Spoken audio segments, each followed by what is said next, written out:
To those who are married, what are the strongest encouragements or strongest points of exhortation that you could give as you look back on what you've learned in your 40 years of marriage? Well, communication is a big one. You can't exist in a happy marriage apart from communication.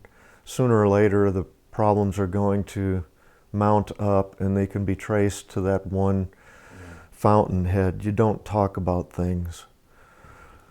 And so that's a big one. We've got to talk, shouldn't we?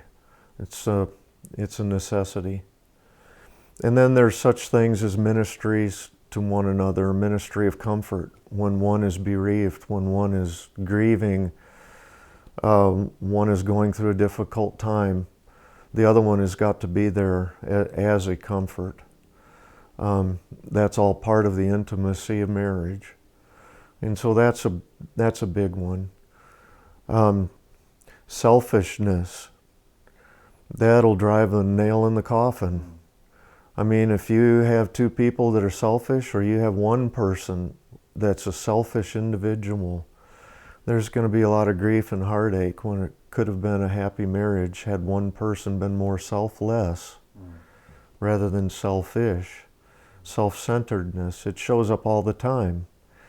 Not considering the other person more important than yourself. So that's a big one right there.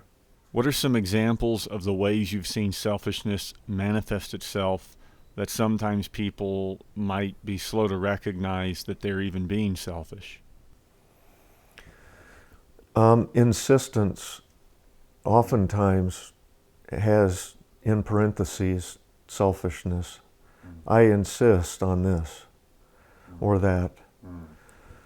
You know, that seems to be, it comes to mind immediately.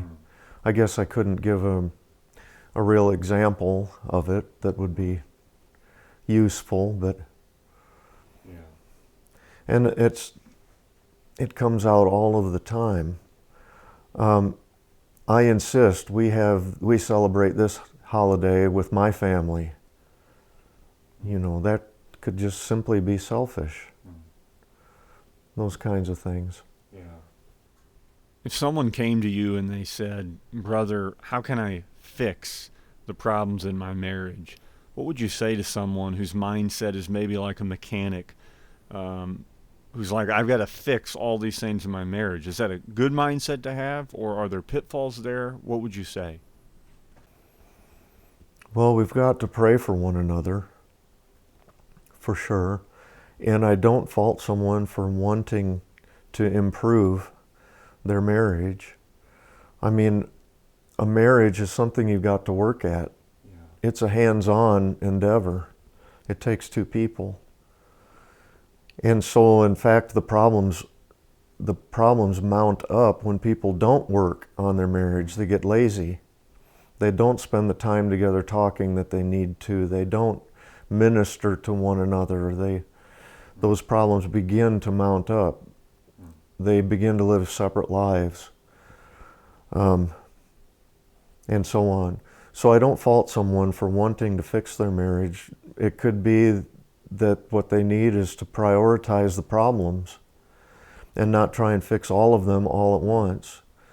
Take the most dangerous ones or the most affecting ones, work on them through prayer, through godly counsel, not peer counsel. I'm not a big fan of peer counsel, but rather godly counsel. Go to your pastors. You know, there's such a thing as casting your pearls before swine when you take intimate matters and begin to talk to your best friend about them, who 3 months down the road is no longer your best friend but your worst enemy. And now he knows your intimate secrets and issues, and you've cast your pearls before swine. They turn and rend you, as it says there in the King James, tear you. So we've got to be really cautious who we seek counsel from, but so often a word of counsel is very apt, because that pastor is not emotionally tied up in the situation. emotions run high in marital problems. And he can give an unbiased word of counsel from the Bible or his experience. A man who's been a pastor and has been married for a number of years has a real advantage that way. There are some men that are pastors who are single pastors. They're not married. And they have real difficulties, I would say, counseling married couples when they don't have those experiences to fall back on. So as far as a hands-on approach, a fix my marriage kind of a mentality, it seems like prioritizing would be the first step. This is the biggest issue right now that we have to face. So let's just work on that one, and then we'll move on from there.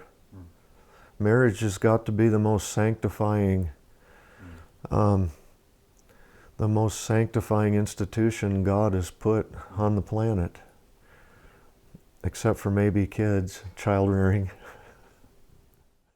You can select another part of this interview below, or if you're listening, you can find the rest of the interview on I'llBeHonest.com or our mobile app.